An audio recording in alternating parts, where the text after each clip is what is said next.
জুমার রাত, বৃহস্পতিবার সন্ধ্যা থেকে নিয়ে শুক্রবার সন্ধ্যার আগ পর্যন্ত পরিমাণের সবচাইতে বেশি করতে হবে যে আমলটা, সেটা হলো দুরূদ শরীফের আমল।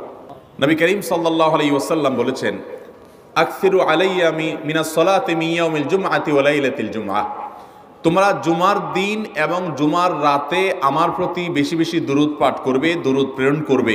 ফাইন্না সালাতাকুম মা'রুদাতুন আলাই, কারণ তোমরা যে দুরূদ পাঠ করো এটা আমার কাছে পেশ করেন আল্লাহর ফেরেশতারা, এবং রীতিমতো নামধাম সহকারে আল্লাহর একদল ফেরেশতা নিয়োজিত আছে। তারা বলেন, আল্লাহ, হে আল্লাহ রসুল, আপনার অমুক উম্মত, অমুক অনুসারী, আল্লাহর অমুক বান্দা পৃথিবীর অমুক প্রান্ত থেকে, অমুক দেশ থেকে, অমুকের সন্তান, সে আপনার প্রতি দুরূদ পেশ করেছে জুমার দিনে, জুমার রাতে বা অন্য সময়ে।